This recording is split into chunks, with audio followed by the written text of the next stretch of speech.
Satuan Reserse Kriminal Polrestabes Palembang meringkus tersangka pencuri sepeda di Pelaju Palembang yang belakangan diketahui bernama Rian.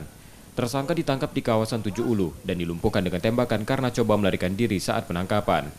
Menurut polisi, tersangka melakukan pencurian selalu sepeda yang jadi sasarannya dengan mencarinya di rumah-rumah warga saat malam.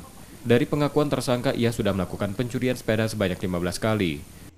Dia kita kenakan pasal 363, ada sekitar 13 TKP yang dia lakukan. Dia maling sepeda ya, sepeda yang di depan rumah lah istilahnya, sepeda mau kecil, mau besar, mau sepeda ontel, dia ambil semua sama dia.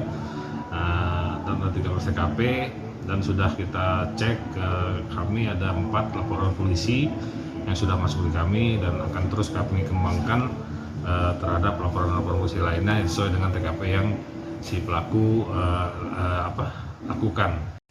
Barang curian tersangka diakuinya dijual pada seorang penadah dan polisi pun menangkap tersangka penadah sepeda curian dengan barang bukti puluhan sepeda yang diduga hasil pencurian. Yudi Kiswanto, Kompas TV, Palembang, Sumatera Selatan.